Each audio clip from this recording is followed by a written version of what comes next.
Radhe Radhe everyone. आज की video में हम बात करेंगे कि वास्तव में परेशान करने वालों लोगों का हम क्या करें। वीडियो की जानकारी पसंद आए तो लाइक करना और चैनल पर पहली बार है तो सब्सक्राइब करना और अगर कोई सजेशन हो तो जरूर बताना। आइए वीडियो शुरू करते हैं कि आपको वास्तव में परेशान करने वाले लोगों का क्या करें। अन्य लोगों से होने वाली समस्या एक पैटर्न से चलती है, जबकि मैं आपको दूसरे शब्दों में कहूँ तो एक ही समस्या हमें अलग अलग लोगों के साथ अलग अलग समय पर और अलग अलग जगह पर हो सकती है। एक के बाद जैसे कोई दूसरी, नौकरी में भी वही समस्या, रिश्ते में, बिजनेस में, और हर एक समस्या बार बार आती है। तो सबसे पहले तो जिन लोगों से आप वास्तव में परेशान हैं उनका क्या करें। आप एक डायरी लीजिए और एक पेन पेज लीजिए, बाईं और उन लोगों की सूची बनाइए जिनसे आप सबसे अधिक परेशान हैं।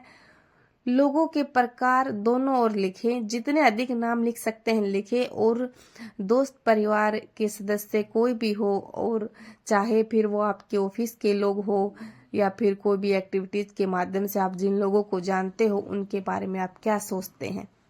अब उन लोगों के बारे में सोचे जिन्हें आपने टेलीविजन या फिर ऑनलाइन देखा है, जिनके बारे में पढ़ा है। क्या वो प्रसिद्ध और विशेष प्रकार के लोगों से आपको चिढ़ होती है। आप अधिक से अधिक नामों को शामिल करेंगे, जितने अधिक नाम लिखेंगे काम उतना आसान होगा। प्रत्येक नाम के दाईं ओर लिखे कि आपको उनकी किस बात से तकलीफ होती है, और आपको इस तरह लिखना है। वो एक तरफ लिखे मुझे सबसे ज्यादा परेशान करने वाला, और दूसरी तरफ लिखे इनकी सबसे ज्यादा परेशान करने वाली बात। क्या आपको अलग अलग लोगों के साथ एक जैसी समस्या होती रहती है? आपके रिश्तों में समस्या का पैटर्न क्या है? उन्हें लिख लीजिए और इससे आप एक जरूरी खोज कर पाएंगे। कैसे, ये मैं आपको समझाऊंगी। कि हम में से कुछ लोगों को एहसास होता है कि इन सभी परिस्थितियों में हम एक ही कॉमन फैक्टर हैं। हम नौकरी बदल सकते हैं, नया साथी ढूंढ लेते हैं, कहीं और जा सकते हैं, लेकिन हमारे साथ वही समस्याएं होती है। मुझे भी कई सालों तक इसी तरह लोगों की जैसे आलोचना करते थे तो समस्या होती थी। हम वर्तमान क्षण में मौजूद रहकर जीवन का आनंद उठाने के बजाय सारा समय हम लोगों को अपनी सफाई देने में ही गुजार देते हैं। तो जिन लोगों से आपको परेशानी होती है वे आपको एक संदेश देते हैं। आप बहुत ज्यादा चौंक जाएंगे ये सुन के कि जो बातें आपको दूसरे लोगों में खटकती है, दरअसल वह आपका एक प्रतिबिंब है। अपनी कमियां देखने का समय। आपको सबसे पहले अपनी कमियों को देखना है, और इसके लिए एक दूसरा शब्द है डार्क साइड, यानी खराब पक्ष। इसमें आपकी वे सब कमियां शामिल होती है जिनको आप स्वीकार नहीं करते और अनजाने ही दूसरों पर थोपते रहते हैं।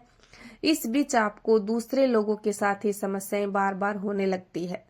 अपनी कमियों को समझने का सबसे अच्छा तरीका उन लोगों को देखना है जिनसे आपको सबसे अधिक परेशानी होती है।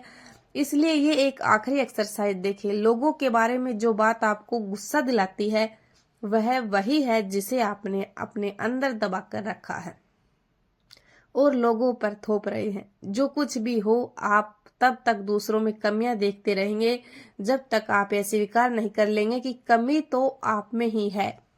यह स्वीकार करने के बाद ही आप पूरी तरह से बेहतर होना शुरू करेंगे।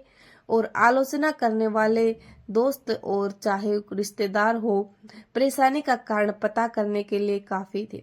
आखिर कैसे उन आलोचनाओं से, आप आरोपों से दूसरों पर थोपना बंद करेंगे, यह बात आप समझ सकते हैं कि आपकी कमी को कैसे आप कम कर सकते हैं।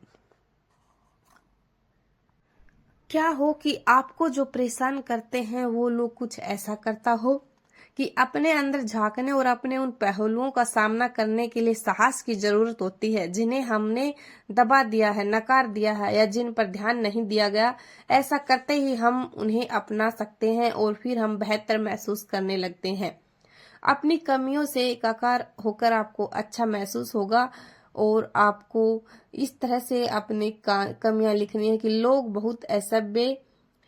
दूसरे लोगों के बारे में आप अपनी कहानियां लिखने के लिए कहते हैं कि इस तरह से लिखते हैं जैसे लोग बहुत असभ्य हैं, हर कोई स्वार्थी है और सब दिखावा करते हैं, और सभी जैसे लोग झूठे होते हैं। और खुद के लिए जब आप कहानी गढ़ लेते हैं तो आप अब अपने बारे में प्रश्न पूछ सकते हैं। आप लिखकर ये पूछ सकते हैं कि मैंने कब असभ्यता की थी और मैं कब से स्वार्थी हो गया हूँ, मैं कब से दिखावा कर रहा हूँ और मैंने कब झूठ बोला है। जैसे ही आप अपने इस व्यवहार को स्वीकार लेते हैं जिन्हें अब तक नकारते रहे हैं, आप उन्हें अपनाना शुरू कर सकते हैं। मैं असभ्य हो सकता हूँ, मैं स्वार्थी हो सकता हूँ और मैं भी कभी कभी झूठ बोलता हूँ, मैं भी कभी कभी दिखावा करता हूँ। कृपया इन बातों पर आपको ध्यान देना होगा कि मैं आपसे खुद को लेवल लगाने के लिए नहीं, आप केवल उन बातों की पहचान कर रहे हैं जिन्हें करने से आप सक्षम हैं या आप जो हो सकते हैं। अगर आपने हर पहलू को अपना लेते हैं तो आप बेहतर बनने लगेंगे। और अच्छा बनने से बेहतर है संपूर्ण होना। अच्छा बनने की कोशिश करना तनावपूर्ण और थका देने वाला होता है। यदि आप तय कर लेते हैं कि आपको किसी की आलोचना नहीं करनी, किसी के प्रति कोई राय नहीं बनानी, तो आप पाएंगे कि आप अपने विचारों और व्यवहार पर लगातार नजर रखे हुए हैं कि कहीं कुछ गलत तो नहीं हो रहा। अगर दूसरे लोग किसी की आलोचना कर रहे होंगे तो हो सकता है कि आप उनके व्यवहार से पर भी निगरानी करने लगे। तो अच्छा बनने से संपूर्ण होना बेहतर होता है। हम सभी कभी कभी आलोचक हो सकते हैं, इसमें बड़ी बात क्या है, पर हमें एक संपूर्ण इंसान और हर एक चीज को जान पहचान करके अपनी लाइफ में और अच्छे पॉजिटिव वाइब्स रखनी होगी और लोगों को अच्छे नजरिए से देखेंगे तो हर एक चीज हमें अच्छी दिखने लगेगी। अपनी लाइफ को बेहतर बनाने के लिए और प्रेजेंट टाइम को एंजॉय करने के लिए हमें खुद के अंदर ही झांकना होगा और अपने आप की हर एक कमी को लिखकर उसे पूर्ण करना होगा। राधे राधे कृष्णा जी।